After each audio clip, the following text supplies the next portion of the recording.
इसमें 18 लोग इन्वॉल्व थे, सभी के सभी अरेस्ट हो गए। तो जो पुलिस की जो अपेक्षित कार्रवाई है वो हो गई है। उसमें जो दूसरा मुद्दा है वो ये है कि आपको मालूम होना चाहिए कि जेजे एक्ट में प्रावधान है कि 16 से 18 बरस के बच्चे जो है, यदि वो गंभीर कांड में संलिप्त होते हैं तो उनका ट्रायल एडल्ट के रूप में चलाया जा सकता है।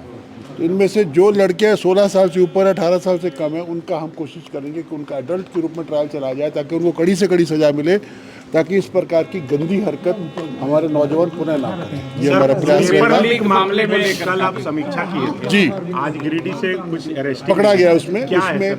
उसमें देखिए डिटेल्स मेरे पास में है उपलब्ध, अभी मैं तुरंत में नाम मेरे को याद नहीं है, परंतु उसमें एक पूरी चेन थी और कोडरमा एसपी ने कड़ी मेहनत करके 1, 2, 3 ऐसे करीब 10 लोगों को पकड़ा और आखिर में पता चला कि गिरिडीह में ट्रक से पेपर को उतारते समय एक व्यक्ति ने ब्लेड से काट करके एक पेपर निकाला था उसमें से, जिसकी उसने फोटोकॉपी बना करके पूरा वायरल कर दिया।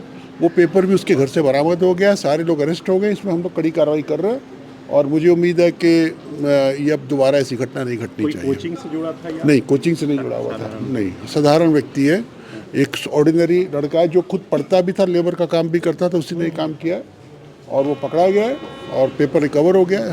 तो कोई सिंडिकेट की बात नहीं? कोई सिंडिकेट की बात नहीं, कोई सिंडिकेट सीजीएल की वाले बात। कुछ अपडेट है? सीजीएल वाले में देखिए, हम तो अभी उसकी जांच करवा रहे हैं और मैंने बार बार लोगों को बोला है कि आपके पास कोई भी एविडेंस हो तो आप प्रस्तुत कीजिए। 50 लोग हमारे पास में आए, फ़ोटो दिखाते हैं हमारे को, ये पेपर लीक हुआ, वो पेपर लीक हुआ, पूछते कैसे हुआ, तो हम ट्रेन में जा रहे थे, बगल में एक लड़का बैठा था, वो पेपर पे कुछ लिख रहा था, मैंने पेपर का फ़ोटो खींच लिया। तो हम उससे पूछते हैं, भाई जब तुमने पेपर का फ़ोटो खींचा तो व्यक्ति का फ़ोटो खींचा? नहीं खींचा।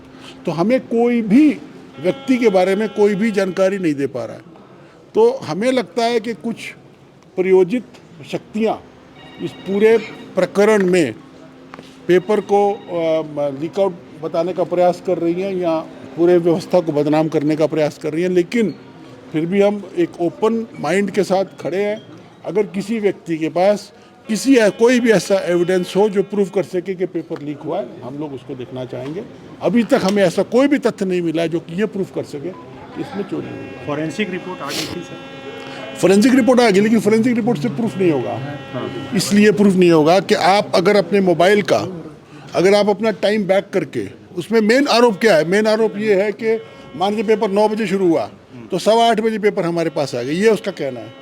तो अगर आप अपने मोबाइल का टाइम को बैक डेट कर देते हैं और फिर किसी पेपर की फ़ोटो खींच के फिर आगे ले आते हैं, तो उसको चेक करने का कोई मोबाइल का तरीका मेरी जानकारी में नहीं है। फॉरेंसिक भी उसको जांच नहीं कर सकती है, इसलिए इसको प्रूफ और डिसप्रूफ करना असंभव है।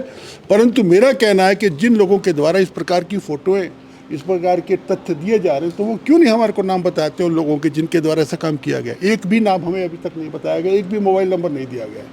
सिर्फ इस प्रकार की फ़ोटो दे करके पूरे व्यवस्था को, पूरे इन्वेस्टिगेशन को दिग्भ्रमित करने का प्रयास किया गया है, किया जा रहा है। गोल, जहां 27 वर्षों के सफर में 17,000 से भी अधिक छात्रों ने डॉक्टर एवं इंजीनियर बनकर भरे सफलता की ऊंची उड़ान, जहां साधारण छात्र भी झारखंड टॉपर्स बनकर बना रहे इतिहास। दूरदर्शी शिक्षाविद श्री विपिन सिंह के मार्गदर्शन में मेडिकल एवं इंजीनियरिंग के लाखों छात्रों के लिए आशा की किरण के रूप में गोल, nations leading institute. TheFollowUp.in. Like, share and subscribe.